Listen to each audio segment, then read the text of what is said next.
The Big Snowstorm.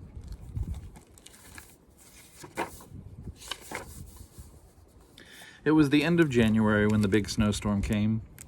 Grandma had felt it coming. "We're in for a storm," she said, "a terrible storm."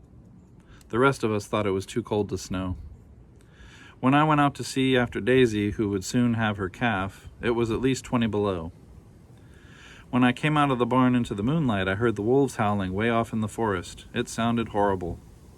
But when I turned around, I thought I saw an elf, and right away, I felt a little calmer. Looks more like a gnome than an elf. I went back to the big house. Grandma was on the girls' bed taking a little nap. Father was busy fixing some tool, and Mother was weaving at the loom. Old Gertrude, our maid, told stories to Karen and Betsy while she darned stockings as usual. John and Alan, my big brothers, were out in the bunkhouse with the hired help. They lived there with little helper Nathan. I was just about to begin studying my lessons in the poor light from the oil lamp when a knock came at the door. The next moment, a strange figure came stumbling in, sweaty and shivering and out of breath. "Goodness gracious," said Grandma, "isn't that Jesse?" Jesse went around selling nails and buttons and thread, stockings and mittens and sweaters and lots of other things. He was always kind of jolly and talkative, but this time he just stood there speechless and trembling.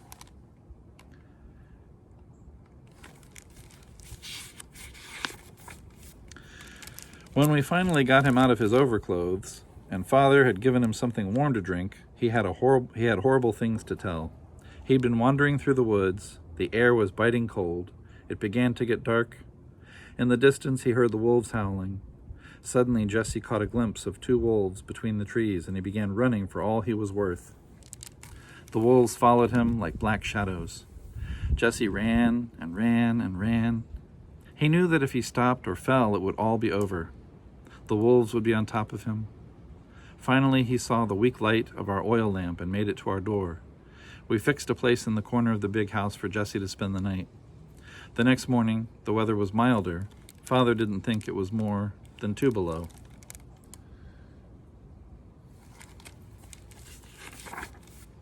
His face was a little worried, and he looked up into the sky for signs of snow when we went out to the barn. The cows stood waiting for us. The cat meowed, and our horse Brownie turned his head when we came in. The pigs were grunting away in their stall, and the sheep were bleating in the pen. Under the roof, the hens sat waiting for spring, when they'd begin to lay eggs again and be able to go out and scratch in the yard. We looked Daisy over carefully, but she didn't seem to be in the mood to give birth.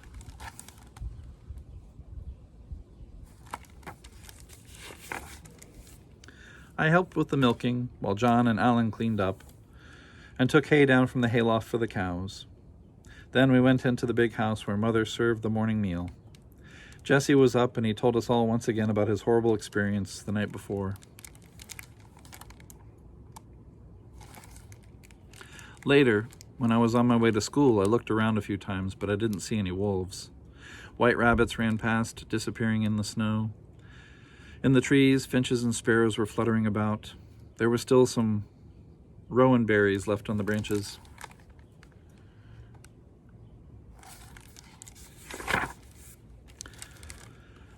When I left school in the afternoon, it probably wasn't colder than 20 degrees. The sky was cloudy, and a wind had started up.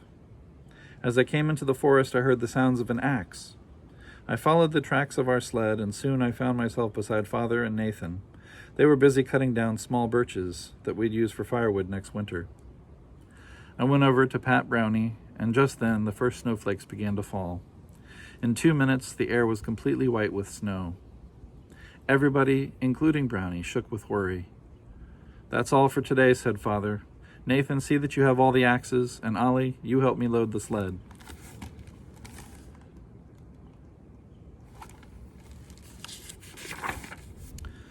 It couldn't have taken more than a half hour for us to get out of the forest and onto the road, but in that time the wind had grown into a storm. The snow came swirling over the glades and meadows and whipped us in the face so hard it stung. But Nathan and I laughed. We whooped and screamed when suddenly a crash was heard. A big pine tree had fallen down near the road, taking several other pines down with it. Brownie became nervous.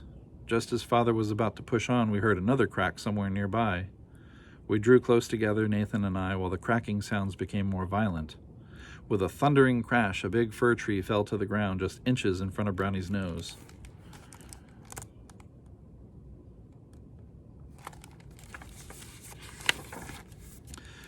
When we finally got the fir tree out of the way with the help of axes and saws, Nathan and I didn't think it was fun anymore.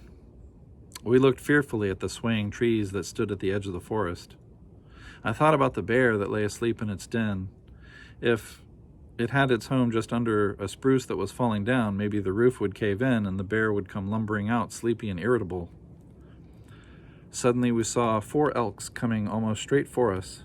They must have been on their way into the woods to find protection. Blinded by the snow and the wind, they didn't see us until they were nearly in front of us. Then they disappeared in between the trees.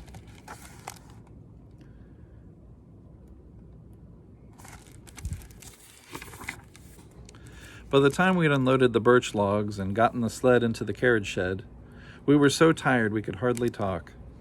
John and Alan were busy plowing a path to the barn.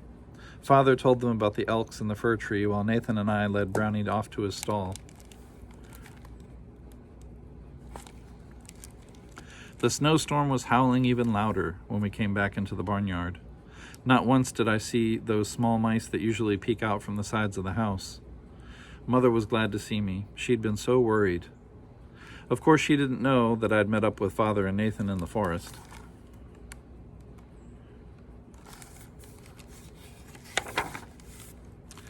When we learned that Jesse had gone on his way, Nathan and I became worried. Jesse would never be able to make it through such a storm. And so Nathan was allowed to go along with me to look for Jesse. We took Brownie from the barn and set out on the road.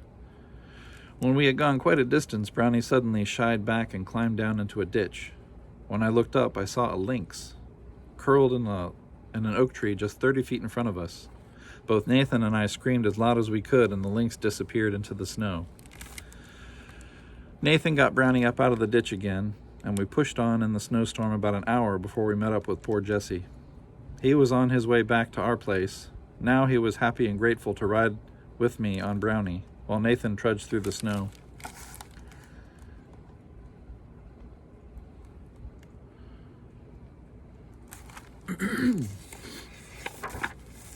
In the evening, when it came time to milk the cows, the drifts reached halfway up the house. Daisy was obviously going to give birth soon, so Nathan and I stayed out in the barn. The storm howled as if it wanted to tear the roof off.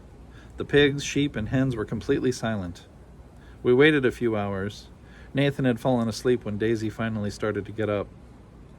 A quarter of an hour later, the calf was born. Daisy licked it clean and then suckled it.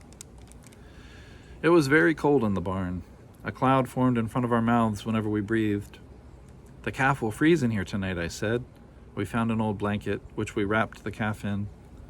And then we headed out into the storm. Finally, we made it to the big house with the calf.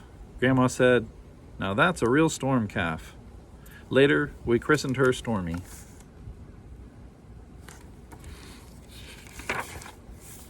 Two days later, the air was still and cold. It was surely 20 below. Father and Nathan were busy plowing the road. I took my skis and went to school. I was glad to be back among people again. But Stormy remained in the big house far into the month of February.